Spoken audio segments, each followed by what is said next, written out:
If someone had told me that the clothes I wore would become the reason my whole life turned upside down, I would have laughed. But now I know better. Some things in life are not just strange, they are spiritual. That's how I begin my story. My name is Adora, a 24-year-old final year student at the University of Lagos. Before everything changed, I was known for one thing: good luck. Things naturally worked in my favor. I got scholarships I didn't apply for. My business ideas clicked fast. People just liked me and everything I touched turned to gold. Life wasn't perfect, but it was sweet. I lived in an off-campus apartment with my roommate Chisom, a quiet girl from Enugu. She came from a humble background, always kept to herself, didn't have many friends and barely posted on social media. But there was one thing I noticed about Chisom. She watched me a lot. I always caught her staring at me when I wasn't looking. At first, I thought she admired me or maybe she just wanted to be close. But before I realized that her silence wasn't ordinary. Everything changed in January, a month I used to love because it always came with new opportunities. That year, however, it was different. It started with a dream. In the dream, I was standing in the middle of a market. Not a normal one, but a dark, smoky market with people wearing animal skins and talking in whispers. I held a small bag of gold in my hand, but just as I turned to leave, a woman in a red wrapper snatched it from me and ran into the smoke. I woke up sweating. At first, I thought it was just a dream, but that same week, I lost my first ever brand deal. Then the scholarship committee emailed me and said they made a mistake, and the grant I received last semester was meant for someone else. I had to pay the school back or I wouldn't graduate. My small skincare business started receiving bad reviews overnight and customers disappeared. I was confused.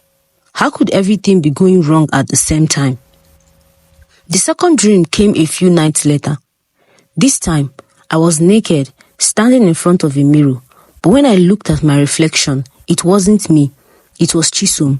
She was wearing my favorite green dress and smiling at me in the mirror. I screamed and woke up again. From that day, I started watching her closely. She had changed. She started wearing clothes she never wore before.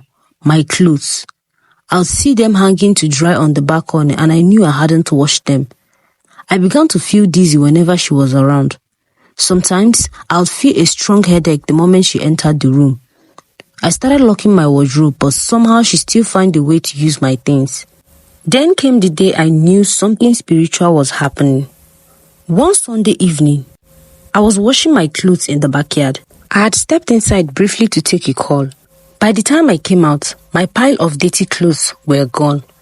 I looked around and I found them at another corner in the backyard. Not in the same way I left them. They had been turned inside out, wet, twisted in knots and laid in a pattern that looked like a circle. I felt cold. I asked Chisom if she touched them. She said no, without even blinking. From that moment, I knew I had to talk to someone. I called my cousin Ugochi, who had once told me about a spiritual woman her mother trusted in Aba. She wasn't just a prophetess, she was gifted with dreams and visions. I traveled that weekend. The moment I stepped into Mama Ijeoma's house, she looked at me, sighed deeply and said, "Your star is hanging by a thread, and someone close to you is exchanging her dryness for your abundance. She's using your energy to rise while your own life is going down."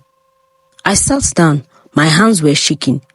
I didn't say anything about Chisom, but the woman continued. "She's quiet, always watching. Takes your dirty clothes, your underwear, your hair from the bathroom floor. That's all she needs to tie your destiny to hers. You dream of losing things, right? That's because she's collecting them from you in the spiritual." I broke down in tears. The woman gave me a small bottle of oil and said I should return and observe her. "Don't fight yet," she warned. "If you act too early, she will bury your glory for good." When I returned to Lagos, I began observing Chisom like a hawk. One night, I pretended to be asleep. I watched as she crept over to my laundry basket, took out my used singlet and wrapped it in a black nylon. Then she quickly tiptoed out of the room. I followed her silently. She didn't go far, just to the back of our compound. near the small uncompleted building. I watched behind the wall as she buried the nylon under a stone. Then she whispered something in a language I didn't understand. That night, I cried myself to sleep. The next morning, I pretended like nothing happened, but I knew I had to do something, and soon. My dreams were getting worse, my skin started breaking out, and I lost weight drastically. People who once liked me started avoiding me. Chisom, on the other hand, started glowing. She was getting more confident, buying wigs, posting on social media, even getting attention from guys on campus. She was becoming me. One afternoon, I went back to the uncompleted building when she wasn't around. I dug under the stone and found the nylon bag. Inside it was just not my singlet. There were also strands of my hair, my old socks, and a piece of paper with my full name and date of birth. I ran back to the room, shaking with fear and rage. I wanted to confront her, but the warning of the prophetess echoed in my mind. So I waited. Until the night, I heard her talking on the phone. She thought I was asleep, but I had removed my SIM card and pretended that my phone was off. I lay in the bed silent. "Don't worry, I'll get the last one tonight," she whispered. Her old wrapper. Then it's complete. The ritual man said I need something she wears when she's sad or tired. That's when her spirit is weakest. I held my breath. I knew the wrapper she was talking about. My late mother gave it to me, and I always wore it whenever I missed her. It held great sentimental value. If Chisom got her hands on that, it could be the final key. I stayed up all night guarding that wrapper. The next day, I asked Ugochi to come to Lagos. That evening, when Chisom went out, we did something daring. We broke into her locked drawer with a spare key I had seen her hide before. What we saw inside froze our blood. Bundles of my old clothes, worn bras, torn undies, even some clothes I thought I had misplaced months ago, tied together in red threads, each labeled with dates. But that wasn't the worst part. Inside was a photograph of me, face scratched out with red pen. Beside it, written in ink, were the words, "Let what is hers become mine." I had the front door open. She was back. Ugochi whispered to me, "Take the pictures now." As we hurriedly documented everything, I heard Chisom's footsteps nearing the room. My heart pounded as I held my phone camera and my fingers trembled. I and Ugochi hurriedly closed our drawer and sat on the bed like nothing happened. Then immediately she opened the door and her shadow appeared by the door. I looked up and she was standing there. Chisom stood at the doorway, holding my mother's wrapper in her hand like a trophy. Her eyes locked with mine, and for a moment time froze. She smiled, but it wasn't a normal smile. Her smile was stretched and stiff, like her lips had forgotten how to bend naturally. There was something inhuman about her face, something cold. She stepped into the room slowly. "Looking for something?" she asked, glancing at the open drawer behind me. Ugochi moved closer to me, shielding the phone behind her back, but Chisom didn't seem to care that we had just uncovered her secrets. "You shouldn't have touched that," she said softly. "Now you've invited yourself into something you can't walk away from." I could barely breathe. The wrapper in Chisom's hand wasn't just a cloth. It was power, a spiritual key tied to my emotions, my memories, and the love I had for my late mother. If she used it, I might never recover my destiny again. "Give me my wrapper," I said, trying to stay calm. But Chisom shook her head. "No, I don't think so," she said. This was the first time I saw it, a flash of red in her eyes. It was faint, like a glint, but Ugochi saw it too. She gasped and pulled me by the wrist. "Ada, leave it. We need to go now." Chisom didn't move. She just stood there, still smiling and looking at me with the eyes of a predator. "I want you to stop being so blessed," she said. "You had too much and I had nothing. Now we'll switch and it's almost complete." She walked out of the room with the wrapper still in her hand. Ugochi turned to me and said, "Ada, this girl is not operating on her own. She's being powered by something darker and deeper. This is more than envy. This is a full exchange ritual, and she's almost done." My knees buckled. "She's using sympathy clothes," Ugochi continued. clothes you wear when you were emotionally weak. That's the only way a transfer like this works. If she completes the ritual, you may never get your good luck back, or worse, you may start carrying her own burdens, her poverty, her curses. I covered my face and cried. I didn't even know when Ugochi started praying. She poured the anointing oil Mama Ijeoma gave me around the room and began to call on fire. Not just physical fire, but spiritual reversal, and I joined her. That night, we didn't sleep. Chisom didn't return either. But when the morning came, we received a shock. A housekeeper of our compound came running to us. "Auntie Ada, come and see what we found, oh." I followed her to the back of the compound, to the same uncompleted building. Right there on the ground was my mother's wrapper, burning. There was no one nearby, no sign of firewood, no matchstick, nothing. But the wrapper was slowly burning from inside out, like it was destroying itself from the soul. I screamed and fell on my knees. Ugochi pulled me back and said, "Ada, it's not just about the wrapper. She used it last night. That means the ritual is complete or almost complete." That same morning, I got a call from school. I had been expelled. They claimed I used fake documents for my admission, even though I had done everything by the book. Suddenly, my name disappeared from the student portal. My email account was hacked. My online business was deactivated for suspicious activity. It was like the universe was erasing me piece by piece. But do you know the most painful part? That day, I saw Chisom on Instagram Live, smiling with a group of influencers at a beauty brand launch. The same brand that cancelled my deal weeks ago. She was wearing one of my old blouses. I knew it because it had a tiny lipstick stain near the sleeve. She even styled my hair the same way I used to. She was becoming me in full daylight. That evening, I couldn't hold it in anymore. I went to her directly when she came back. "I know what you did," I said to her, trembling with fury. "I know everything. The rituals, the pictures and the clothes. You are sick, Chisom." But Chisom didn't flinch. She sat on her bed, crossed her leg calmly and said, "No one will believe you, Ada. You are just a bitter, unlucky dropout now. You gave your power away the moment you let me stay close." Then she leaned forward and whispered, "And I'm not even done." My hand moved faster than I realized and I slapped her really hard. Her face twisted. For the first time, I saw something crack in her eyes like I had touched a nerve. But instead of reacting, she laughed.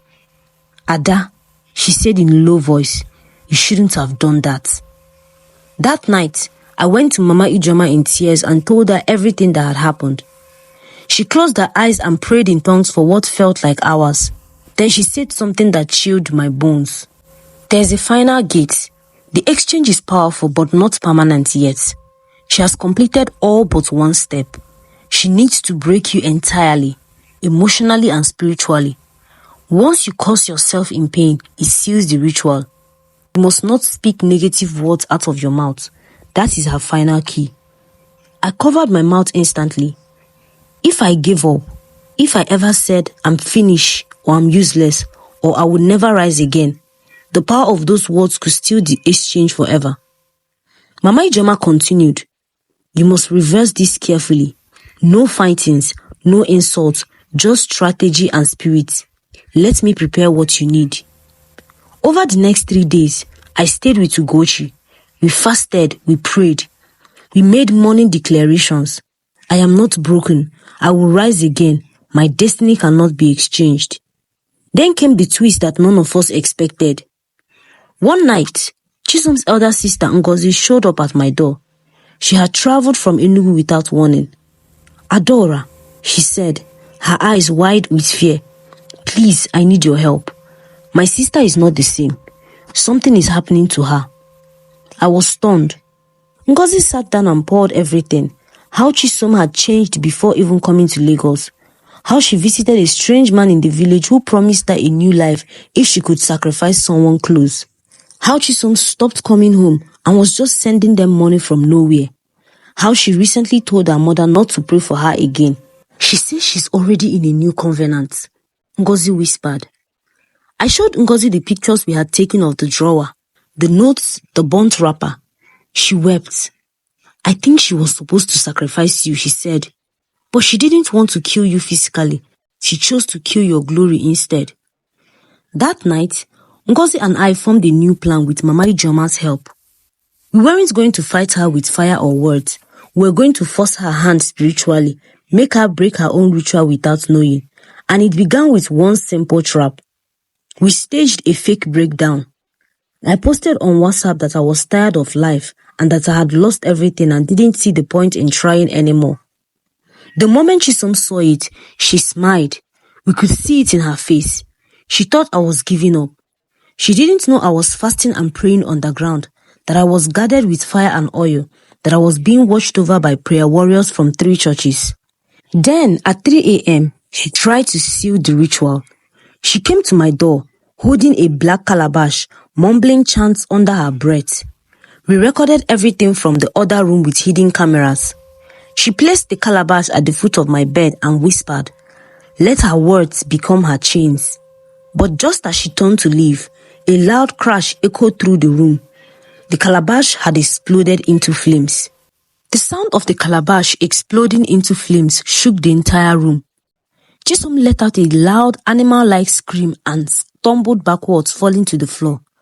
Her hand was scorched, her eyes were wide open, and her voice trembled as she muttered, This isn't supposed to happen." Ngozi and I burst out from the other room. Ugochi was right behind us, holding her phone, already recording. "You thought I didn't know what you were doing?" I screamed, standing over her. "You thought I wouldn't fight for my destiny?" Chisom scrambled to her knees, coughing, her face twisted in panic. "No, this can't be. He said you wouldn't know, that if I stayed close enough, you would never see it coming." She was talking about the ritualist, the man who had taught her how to steal a destiny through touch, clothing, and emotional bonds. But what she didn't know is that I had been spiritually untouchable for the past 7 days. That trap, it wasn't just for her. The WhatsApp post, the breakdown, it was all a setup, carefully orchestrated under the instructions of Mama Ijeoma. Ugochi stepped forward and began to pray in tongues. Ngozi wept openly, begging her sister to confess. I pulled out the cloth bag Chisom had used to store my old clothes, the one filled with my torn underwear, and even the strands of hair. "Bring fire," I said. Ugochi handed me a small clay ball, already burning with incense. One by one, I dropped the items into the flames. With each piece that burned, Chisom screamed louder. She began to convulse. She tried to crawl out of the room, but the door slammed shut on its own. The lights flickered, and the air grew heavy, thick, like the walls themselves were breathing. Then she started speaking in a voice that was not hers. I took what was mine. She had no right to have it. Her star was too bright. We all stood frozen.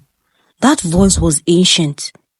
Mami Ijeoma had told us this might happen, that the spirit behind the exchange might speak out, refusing to let go of what it had stolen. But we came prepared. We formed a circle, lit anointed candles, and poured oil at each corner of the room.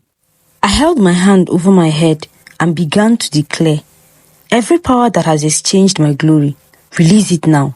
Every cloth that was used, every hair that was buried, every name written, I cancel you by fire." Ngozi joined, and then Ugochi. The room shook. Chisom's body lifted slightly off the floor and crashed back down. She shrieked. The final item I dropped into the fire was a paper she had written my name on, alongside her words, "Her favor is mine." The moment the fire consumed it, something broke in the atmosphere.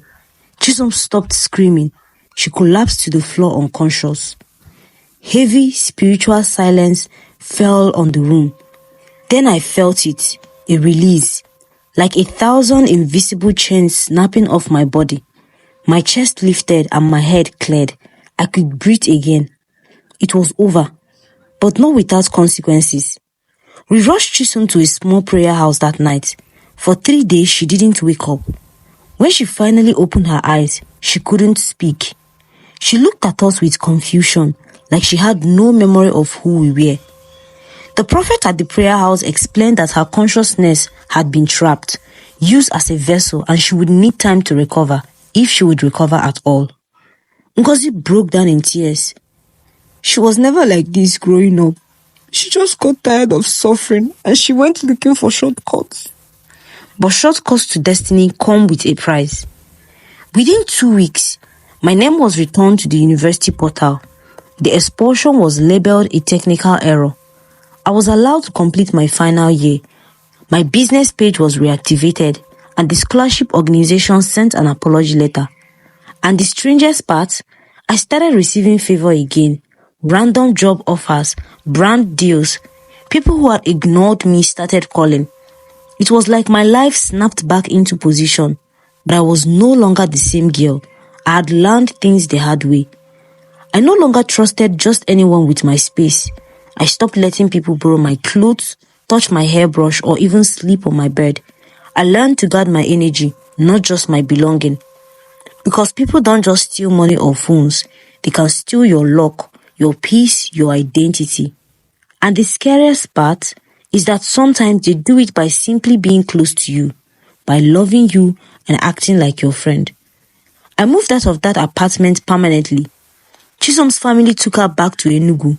Last I heard, she was attending therapy and deliverance programs. Her beauty had faded and her shine was gone. But I had no hatred in my heart.